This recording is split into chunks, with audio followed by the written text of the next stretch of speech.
Today on the Topping Show, Matt Walsh comments on New York City's foreign-born population goes viral on social media. A manhunt is underway for teens who tore down a pride flag in Georgia. A mother reveals how a school secretly transitioned her child without her permission. New York City elects socialist Zohran as DNC Mayoral candidate.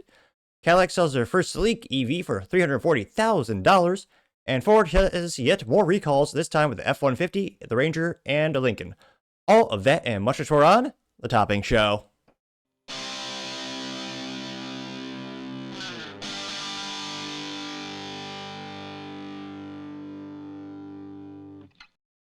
Thank you everyone for taking the time to tune in today. Today's episode of the Topping Show is proudly sponsored by Topping Technologies. Topping Technologies is an IT, value-added reseller and services company with a special proficiency in IT security. Heck, I see their founder at least twice a day. Gotta say he's quite handsome and brilliant. Tease me, you see, that's the joke. If you're an IT leader or a business owner, you can reach out to the team at sales@toppingtechnologies.com. Also, still giving away a free flamethrower with every IT purchase with Picatinny rail adapter, so you can mount it to any standard AR-15 like all awesome accessories can be.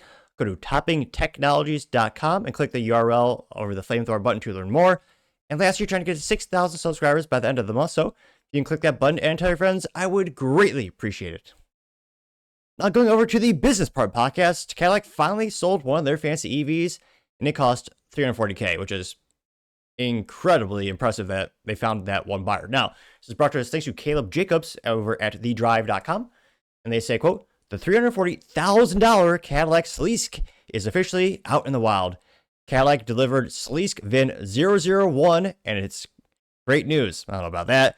And it's brown, which there's a picture of it. I'm sorry, I should have put a visual disclaimer, since this might be one of the ugliest Cadillacs I've seen in years. Though, granted, actually, no, that bar is quite high because they're also, well, usually so abhorrently designed, but nevertheless, it is now on the screen there. Now, they say, quote, I had to check, but the Cadillac Celestiq show car was revealed in July 2022.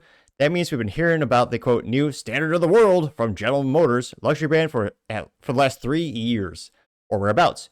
Much has been written about it, like how the wheelbase is longer than 10 feet, the roof that's actually the largest piece of automotive glass in the world, and a starting price of roughly $340,000. But now, I'm writing as of how the first Celestiq road car has been delivered to the customer. The VIN number 1001 was handed off to its incredibly wealthy new owner on June 23rd. The spec is unique, of course. All Celestiq are, they say no two will be the same. But this one is painted in dulce metallic with cinnamon and camellia interior. I'm personally glad it's not gray or black or white, and I'm especially happy that it's brown. Cadillac didn't disclose how much or much else about the car, and it didn't say a word about the owner's identity, because they would probably be very shameful if anyone knew they actually bought this damn thing. That's okay, I'm sure TMC will dox them the first time they take it out of town. What we do know is that the Celestiq makes 655 horsepower and 646 foot-pound of torque, like the rest of them will, and has about 300 miles of range. I can't say this for sure, but I think the car's new owner will care more about the Celestiq backseat appointments than how quickly it is. Rest assured, Cadillac paid plenty of attention to that space. Each passenger gets their own climate control zone. That's fancy. You can't get that at a Hyundai or Honda. Oh, wait, you can. They also have the climate control zone with the seats that are heated, cooled, and massaging, like a Hyundai. Heck, the headrest will even blow air into the passenger's neck to keep them from getting too sweaty. Ooh, that's moderately exclusive. In all, Cadillac says there are, quote, quote, 33 unique microclimate devices for comfort. That sounds a lot to me.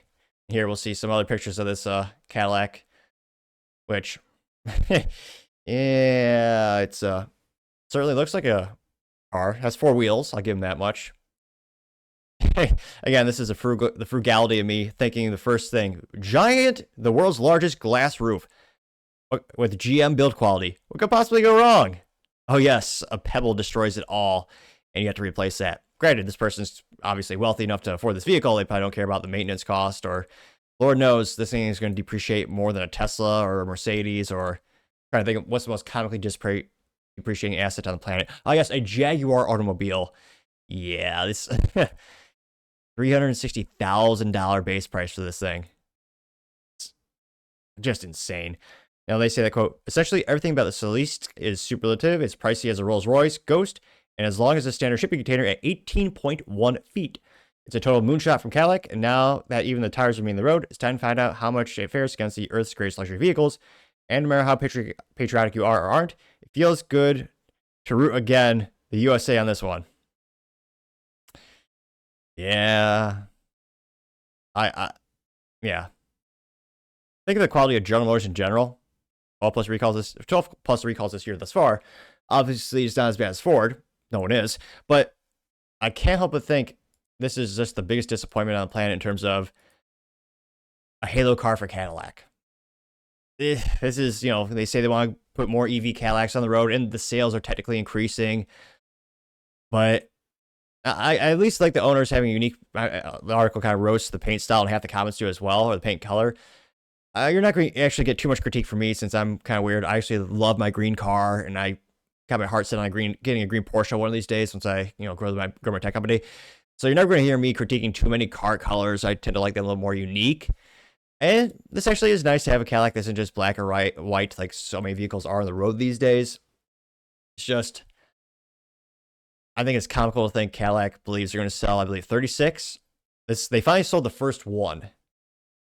And can't but wonder, is this just, now, it does remind me of a great YouTube channel called Forgotten Weapons. It's a great web archive as well.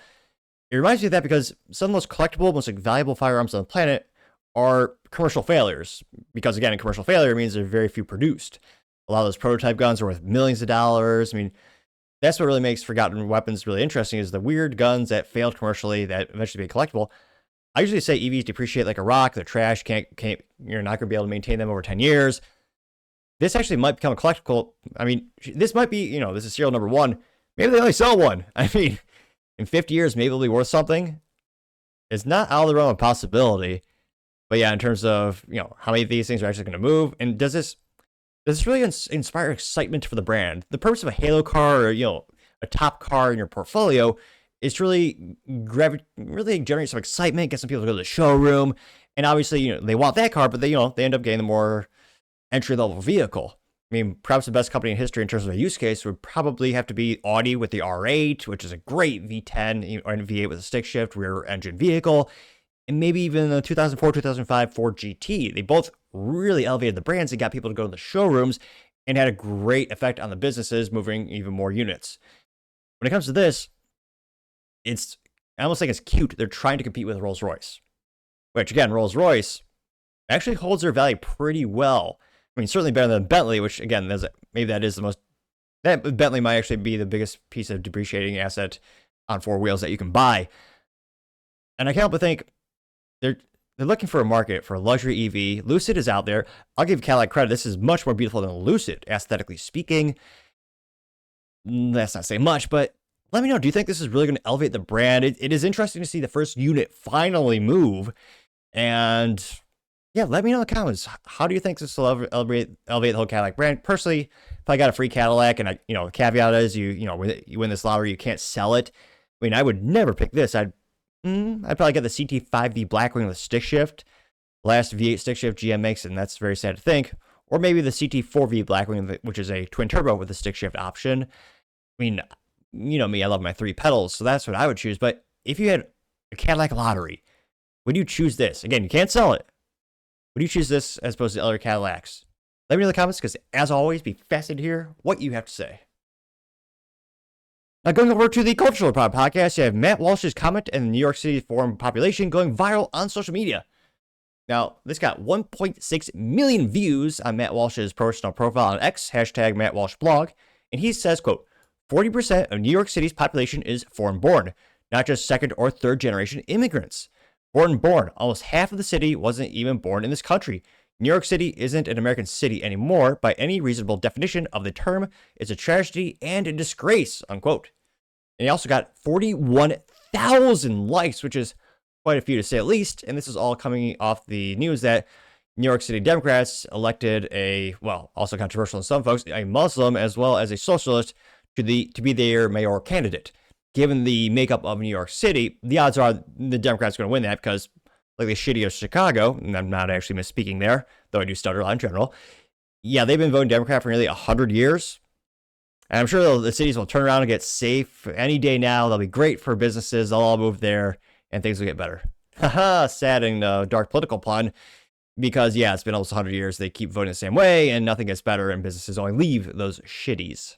Now, going to the comments section, one of the first ones comes to us thanks to Amuse, and he says, quote, if New York City voters don't think they're going to turn America's greatest city into an Islamic socialist hellhole, unquote.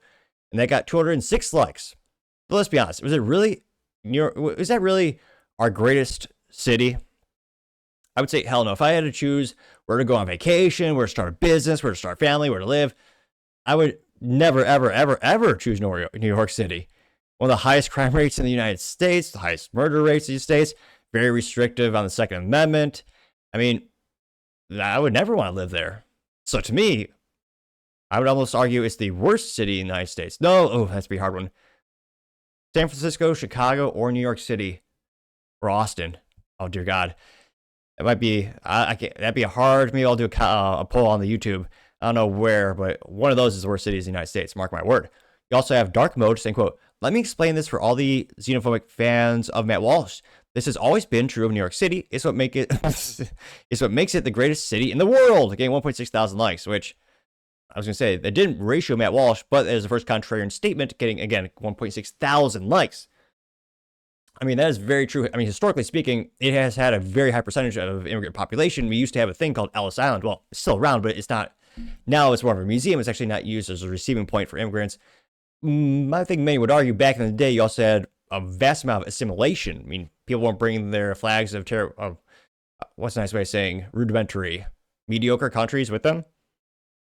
I mean, that is one of the most weirdest things in modern culture in the United States is people leave a terrible country and then they'll wave that flag when they get here. Like, if your country is so great, why the hell did you leave? Like the people who are waving Mexican flags all over the United States. That country is a third world place that's run by the cartels. Why did you come here? I mean, you're waving the Mexican flag. Why not go back? It's quite easy across the border going out. It is, the mind merely boggles. And my family actually, well, my mom's and her family came from Cuba. Guess what? It's a communist hellhole. None of us will ever wave the Cuban flag. Now, going back to the main comment section, you also have the tumbleweed saying, quote, maybe it's time to make an example of New York City. If the heartland and areas of this country stop hauling the transportation of food and support to New York City, they will see the real power of the country is. Power is the farm and the ranches of manufacturing, and not the city. Getting 6 likes, I cannot be grammatically correct. And yeah, historically speaking, manufacturers, I mean, interestingly enough, they used to be very heavy, densely populated in cities, especially places like Chicago, or as they call it, Chirac. It's an instance where a lot of that was outsourced, due, I would argue, in many part because of Democrat regulations. And that there used to be a lot of manufacturing, especially close to the waterways and main transportation routes, and even in the city. I mean, a lot of my grandpa's old tools that I inherited were actually made in Chicago. They used to have huge metallurgy factories, and I mean, it used to be a huge thing. There is still some assembly manufacturing in cities. So again, these days cities are much more well known for big skyscrapers with a lot of tech bros and financial institutions, and a lot of businesses in the service industry having headquarters there. Now, you also have Guillermo El Conquistador saying, quote, in 1860, 47% in New York City's population was foreign-born. Huge numbers of the immigrants fought for the Union in the Civil War. Now, that got 267 likes. Let's see here. Fake Vivek, appropriate name is obviously not Vivek Ramaswamy. Now, he says, quote, oh, wow, what a groundbreaking statistic. Did you just discover history? New York City has always had a major foreign-born population. Is literally what built the city. Spare us this fake revelation. And unfortunately, he does not give us the citing for the statistics, but he does allege that, proportion of New York City's population as foreign-born was in 1850 was 46%, 1870 is 44%, in 1900 is 37%, 1920 is 36%, 1950 is 23%, 1970 it was 18%, kind of going against Matt Walsh there, but then it does increase in 1980, 24%, 1990, 28%, 2000, 36%, and today at 38%. Now, that got 763 likes. You do have some comments starting to agree with Matt Walsh, brewing to the surface. Tommy Laureen? It's almost as a weird name as me, Topping, but no, not really. But now she says, quote, important the third world, get the third world, getting 565 likes. Mr. Pitbull, though I don't think it's a singer unless he has a disproportionate amount of time in his hands to tweet, or respond to tweets more accurately. Now, he says, quote, eventually it will be difficult to define what it means to be an American. That's really the goal of open borders and unfettered immigration. Leftists understand that once you erase a people's cultural identity, it's far easier to institute radical change, getting 47 likes. Going down more and more. Let's see. Well, one more. This guy's busy with the tweets. Fake Vivek also says, quote, what exactly is the tragedy here? New York City's forward population has remained consistently since the 1800s. You clearly didn't bother with even the most basic research. Instead, you Googled surface-level statistics, slapped on a post, and tried to pass it off as some revelation. The only thing you're exposed is your bias against non-European immigrants. Educate yourself before fear-mongering. Getting 751 likes and 65 comments. Was he ratioed? Keith says, quote, the tragedy here is 100 years ago, foreigners came to New York to escape socialism and communism and adopt American society. These people coming here to turn New York City now into a socialist shithole and expect nothing but handouts, getting 38 likes. That is a very big difference between back in the day and now is the amount of handouts given to the government stolen from taxpayers. It is a huge incentive why many people come to the United States. Again, not all of them, obviously, but many of them. Going down to the main comment section again. You also have Fatima Karhan saying, quote, I don't think too many people truly grasp how amazingly progressive and historic it is.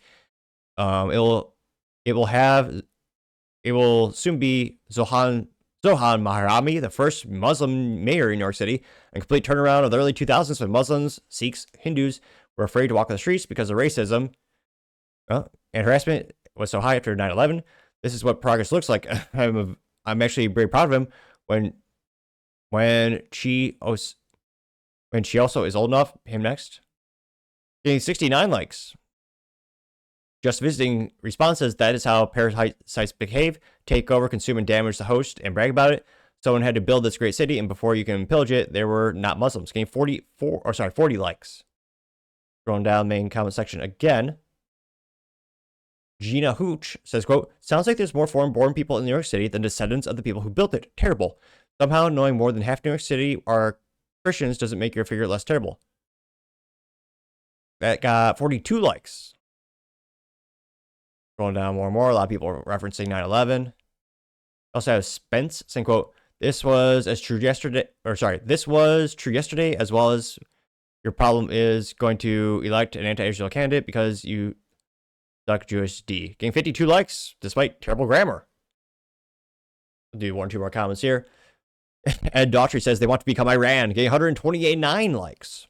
An enemy within says, quote, hey, you dumb MFer it always has been. Everyone in this effing country's family was once like this family with only Native American as exceptions, including your McAss family. Getting 155 likes.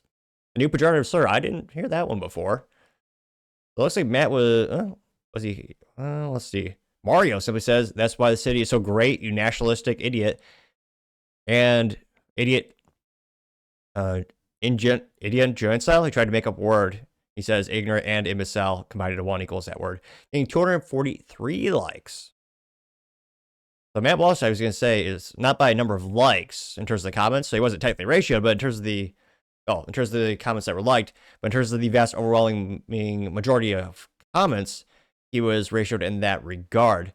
And let me know, do you think this is a good thing? Do you think it's about more of the same? Do you think immigrants have different values than they did now compared to back in the day? And do you think they'll still have any effect on long-term, culture of New York City? Let me know your thoughts, guys. As always, be fascinated to hear what you have to say. Other interesting cultural news, you have a manhunt for kids who tore down a pride flag. They're going to be charged with a hate crime. Now, this brought to us thanks to End Wokeness on X, in which he says, quote, a manhunt is underway and possible hate crime charges against teens who tore down the LGBTQ flags in Atlanta, Georgia. It's about 14 seconds long here. See what they're up to. They say 4 arrested and 2 remain at large.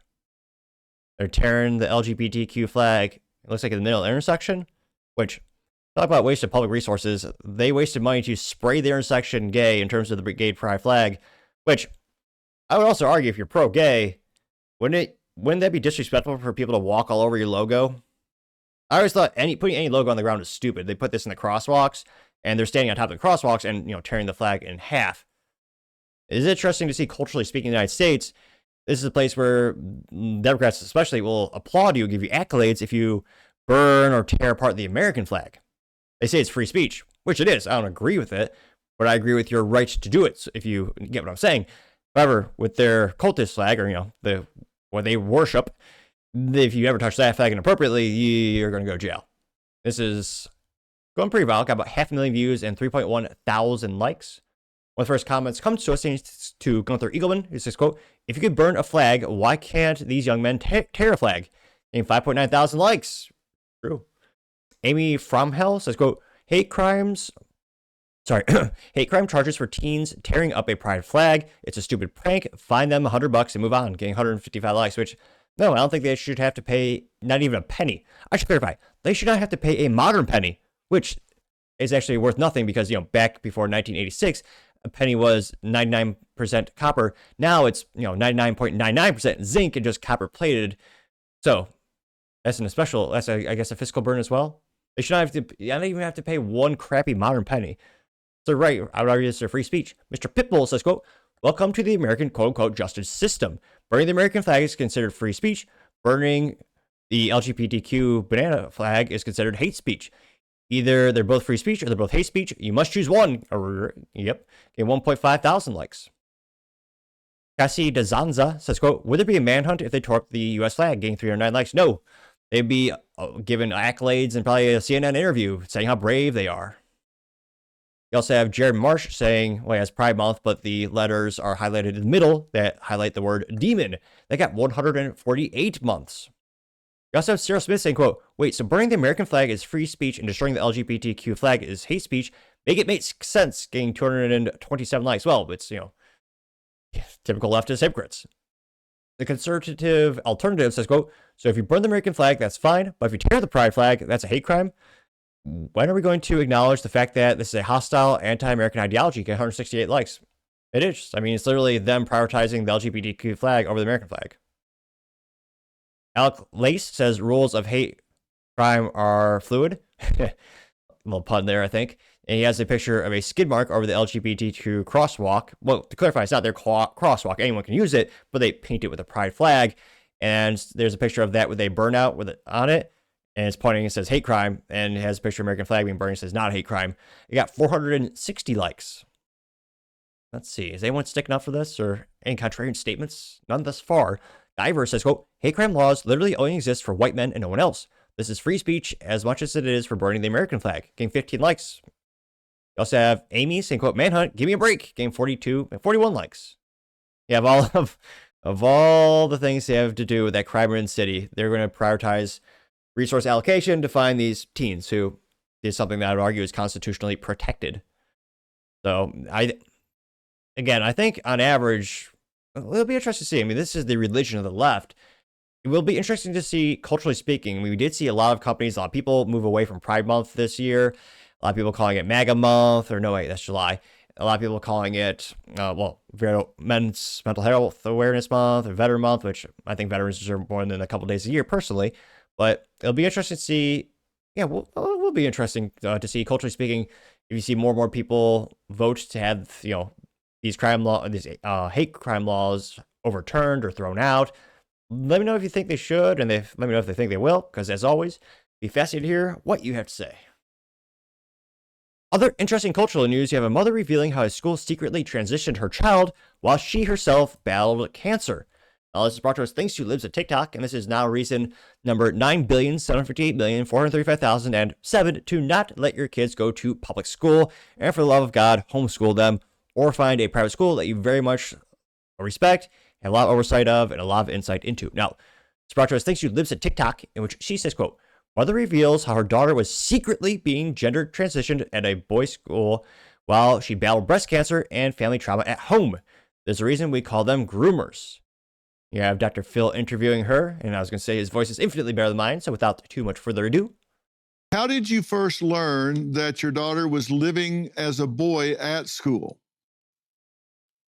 Well, my daughter went ahead and told my mother, which my mother immediately told me.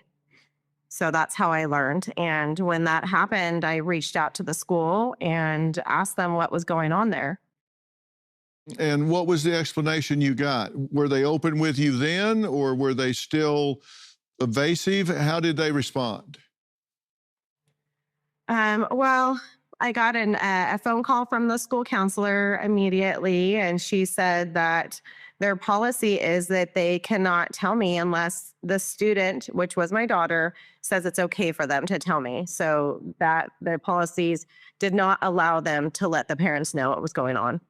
Okay. At that point, did they talk with you about it openly, or did they still stonewall you? What happened when you did talk to the counselor? I just told her that wasn't sufficient for me, that why would they ever do something like that? They don't know my daughter. She has never struggled throughout her life with her gender or sexuality. She had been going through a really hard time. Our family that earlier that year had part of it a trauma. My dad passed away unexpectedly. And then 6 months later, I got diagnosed with breast cancer. And then she was also in the 5th grade only when this happened and was going through puberty at a very young age. So I think it was accumulation of a lot of different things going on in her mind at a very young age. And it was just a really hard time for her and our family. And she got this idea that she might be a boy because of, maybe some of this confusion over her sexuality, and wasn't really ready at that time to let me know what was going on, and confided in a school counselor. And so it was very alarming to me that she would take the initiative to transition her without even consulting the family and letting us know what was going on at school with her. As if you needed yet another reason not to go to homeschool, or sorry, not to go to public school and to homeschool your kids. And this should have gone more viral, only got about 100,000 views and 2.5 thousand likes. One of the first comments comes to us thanks to Cash Loren, who says, quote, "We must end the public school system," getting 7 likes, which, yeah, people usually make fun of the churches when it comes to instances or high rates of instances of hurting children. That's another issue I have with public schools. They actually have a higher rate of hurting children in a adult way, as I try to keep this moderately family-friendly show. And it's yet another reason not to have your kids go to a public school. Paul Zazupa says, quote, "Life in prison for the adults at the school who did this, abhorrent," getting 38 likes and a good scrap award. And yeah, I think, yeah, a lot of these are state laws. So like in California, which again was the law which Elon Musk cited as the hair that broke the camel's back. In California law, Gavin Newsom signed it off, saying, "Oh yeah, the kid starts to show signs of want to transition in school, the teachers, they're allowed to withhold that from the parents. Can't tell parents." Yeah, Junita Broderick says, quote, we have got to get these groomers out of the school system," getting 219 likes. Shane Connor says, quote, "Anyone doing this to a child, especially a child that is not their own, should be put in prison for child abuse." Getting 19, let's make it 20 likes. Billy Megan says, "Most teachers are overpaid, unionized, low IQ child abusers." Yeah, a lot of that money also goes to politicians that, give them cushy jobs and pay them a lot of money to do very little. I got 10 likes. I also have Bombs Over Hey Y'all says, quote, "This has to be illegal on so many levels. How can the schools say that they have a policy to not let parents know how and what's going on? How can the transition of a minor student without any consent whatsoever from the parents? Someone needs to be held seriously accountable for these actions." Getting 12 likes. Well, that's actually, they made it a law because they intentionally made it a law. These states want to transition the kids. They want to keep that data away from the parents because the parents would, parents with modicum of intelligence or heart or soul would abortly, they would obviously say, "Hell no, you're not going to do that to my child. And hell no, you're not going to hide it from me." So, these states are intentionally passing these laws, becoming transitioning sanctuaries. It's all very intentional. And there are a lot of benefactors of these types of things. Big Pharma gets a customer for life when they do this to these kids. It's not just physical surgeries, but also the chemicals. It's an ongoing lifetime of maintenance. There are many things pushing these things to happen. You also have Dr. Shari says, quote, "There's only one solution, sue, sue, sue, sue. When it costs more to do that than it is to the kids, it will stop." Getting 8 likes. Crushing Woke Culture says, quote, "Sick beyond words, a mother battling cancer, and these monsters prey on her child behind her back. These quote-unquote educators don't belong in schools. They belong in prison." Yep. "And every parent in America needs to wake up. This could happen to your family." Yep, getting 15 likes. Fried eggs on rice. Interesting. Apparently it's a meal and a Twitter profile. I don't know how it could communicate it with us Perhaps it's GMO or it's a fancy new technology infused with food, so they could type as well. But I'm like partially kidding. Now, this alleged fried eggs on rice says, quote, seems like this is grounds for a lawsuit, especially if they encourage this girl to get any surgery or chemical treatments, unquote, getting 10 likes. Well, Brad says, quote, I don't know if I'd be able to hold back if my school did this behind my back. These people are out of control. Parents that are going for your kids, fight back, gain 9 likes. Which, yeah, yet another instance of leftists saying, oh yeah, this is not happening, but of course it was, in fact, and is happening. So, yeah, I hope, for the love of God, pay attention. If you're in a situation where you have to have your kid go to public school, or you feel like you don't have any other choices, and Lord knows our government has screwed us with inflation and making it so that you do in many instances have to have 2 parents working full-time jobs. You got to pay extra careful. You got to go to the PTA meetings, get a copy of the school's curriculum, what kind of books they're putting in the libraries, and they're reading to the kids. Some of these lazy and or corrupt teachers unions also obfuscate the truth, and they actually will refuse to show you their syllabuses, which, as youth might say, is shady as hell. So, as always, especially stay extra vigilant when it comes to your child's education. And culturally speaking, I do think more and more people are waking up to the fact that this is A, happening, and B, they're going to start pushing for these types of things to end, and they're going to pass more laws that specify that teachers and schools cannot hide this type of information from the parents. And I certainly hope that happens. But let me know what you think the future might hold for this topic, because it's always be fascinated to hear what you have to say. Going over to the political part podcast, you have New York City elects their socialist mayoral candidate, Zohran Mamdani, who is also a Muslim. Now, this is brought to us thanks to Adam, in which he says, quote, Zohan, as I like to say, Mamdani is now mayor of New York. Here, you can see why. He's the only America First candidate. He says Zionists are seething. America is waking up. Now, he's saying he's becoming mayor. To clarify, he is the mayoral candidate now for the Democrat Party. Granted, one could argue that is the de facto mayor of New York City, because like this city of Chicago, and I am intentionally mispronouncing that for once. I usually mispronounce things for free, or mispronounce things without trying. But in all seriousness, Chicago has been deep blue or Democrat electing their mayors and everything for almost 100 years. Which makes sense. Every year the city gets safer. The business, gets safer. It's more businesses move there because of the tax breaks. It's a great place to raise a family and start a business. And that's a political pun and kind of dark when you're considering their murder rates or crime rates are getting worse and worse every year. But people there keep voting the same way, which is actually the definition of insanity, which is doing the same thing time and time again, expecting a different result. But I partially digress. Now, again, there actually already is a reader just added context saying that, again, he's not mayor, he's a mayoral candidate. So he was elected as, he's going to be leading the front for the Democrats. Now, it looks like Democrats also outnumber Republicans 2-1 in New York City and have won the last 3 mayoral elections. So, yeah, there's a high propensity that he's going to win. And it's about 1:28 long. Let's see here. The first foreign visit by a mayor of New York is always considered significant. Where would you go first? Left to right, Ms. Adams. First visit, I would visit the Holy Land. Mr. Cuomo? Given the hostility and the anti-Semitism that has been shown in New York, I would go to Israel. Mr. Tilson, where would you go? Yeah, I'd make my 4th trip to Israel, followed by my 5th trip to Ukraine, 2 of our greatest allies. Ukraine? Why I'll never understand. Why is Ukraine our ally? Friendly reminder, we've given Ukraine $180 billion, even funding the pensions for the government officials over there. Yeah, I've never heard a solid argument for Ukraine being an ally. I can understand Israel in terms of strategically location and business-wise. And again, I'm biased because there are a lot of software companies that are headquartered over there that work, and they also resell, and we do reselling and integrations of technologies in the United States for businesses. But I partially digress. Fighting on the front lines of the global war on terror. Mr. Mamdani? I would stay in New York. I butchered his name. I wasn't intentionally. Mamdani? Is that what it is? Stay in New York. Oh, sorry. One more time. Donnie? I'm sorry. One more time. Mamdani? War on terror. Mr. Mamdani? It's almost as ridiculous as a name like Topping. Oh, wait. I partially digress. I would stay in New York City. My plans are to address New Yorkers across the 5 boroughs and focus on that. Mr. Mamdani, can I just jump in? Would you visit Israel? as mayor? I will be doing, as the mayor, I'll be standing up for Jewish New Yorkers, and I'll be meeting them wherever they are across the 5 boroughs, whether that's in their synagogues and temples or at their homes or at the subway platform, because ultimately we need to focus on delivering on their concerns. And just yes or no, do you believe in a Jewish state of Israel?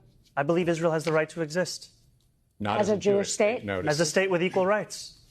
He won't Not as a say it Jewish has a state. right to exist as a Jewish state. Be very And clear his on answer that. was no, he won't visit Israel. I said that. That's what he was trying to say. No. Unlike No, you, I you answer. never- Unlike you you, I never answer said questions no. very Okay. directly. All right.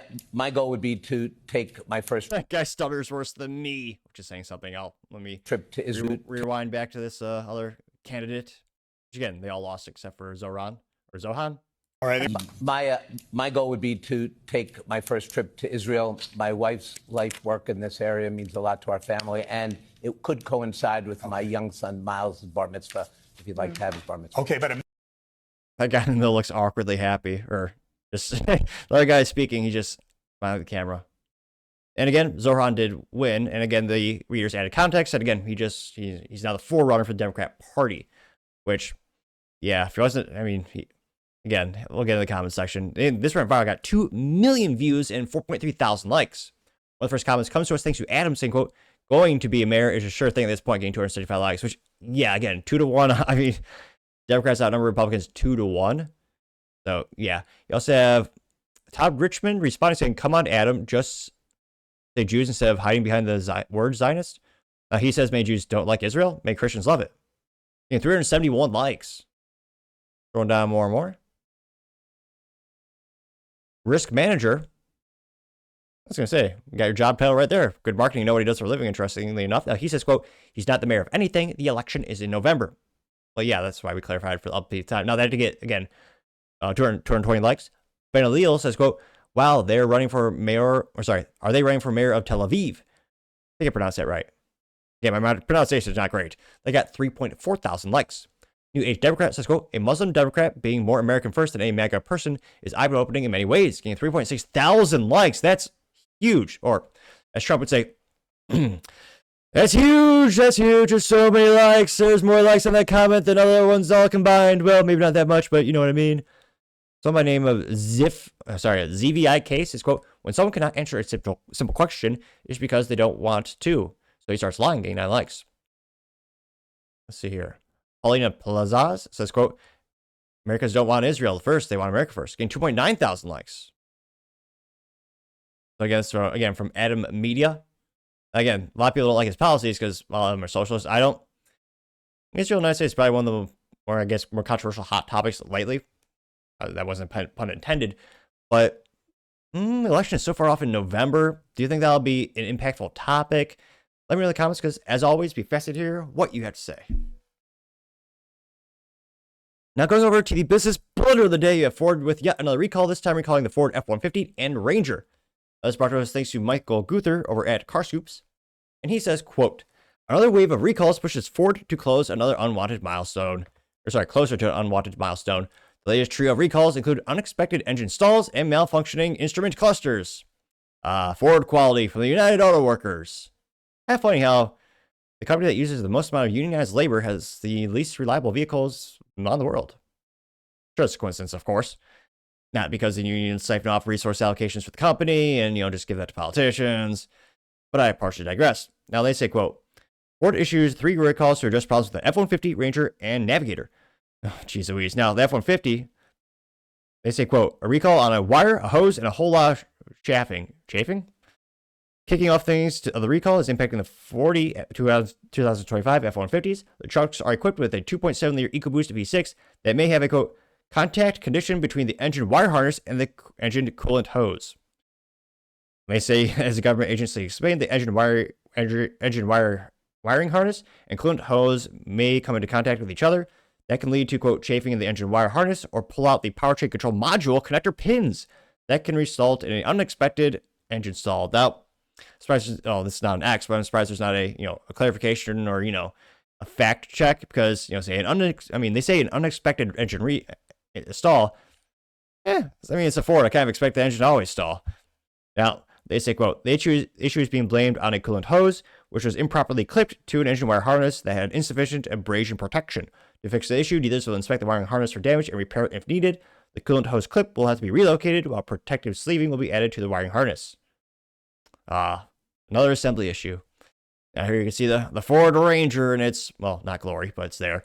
Now, the Ford Ranger, well, let's go to that. They say recall number 2 impacts 45 Rangers from 2025 model year.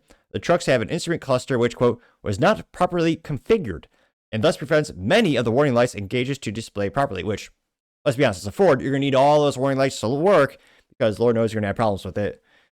This includes fuel gauge, forward collision warning, and a many number of others. Ford is aware of 6 warranty claims related to that issue, and customers will be advised to take the truck to the dealership to have the cluster configured. It looks like you also have an issue with the Lincoln Navigator. The Lincoln Navigators need a software fix. They say the third and final recall involves 8 Lincoln Navigators from the 2022 model year. They're suffering from a recall redux, as many vehicles may have not had the correct software installed on a previous campaign. This is a Ford theme, a recall for a recall. They perfected it. They say because of this, the original issue could remain and cause a loss of daytime running lights and side marker lamps. Ford blames the issue on a tool that didn't upload the correct software to the vehicle. To address the problem, owners will be instructed to take their luxury SUV to a dealership to have the headlight control module software updated. Which, yeah, just Ford being Ford. So, having more recalls, I think they're almost to 90 now, and we're about, well, a little over halfway through the year. So, gotta say, and again, one of the most profitable and important things that Ford makes is the F-150, as well as this ginormous Lincoln SUV, which is, again, just a Ford SUV with, a little bit more tech, a little bit fancier cowhide thrown in there. So, gotta say, Ford, having your most profitable, important vehicles and iconic vehicles recalled yet again, gotta say, you're certainly the business blunder of the day. Thank you, everyone, for taking the time to tune in today. Again, trying to get to 6,000 subscribers by the end of the month, so if you can click that button, I greatly appreciate it. Also, give me a thumbs up, thumbs down, or a comment. It's a great way to give me some additional feedback, letting me know how I can make the show better and better. And lastly, don't forget to take time to tell your family, tell your friends, tell your coworkers, heck, tell your enemies, tell anyone and everyone. Just stay safe, fight the good fight.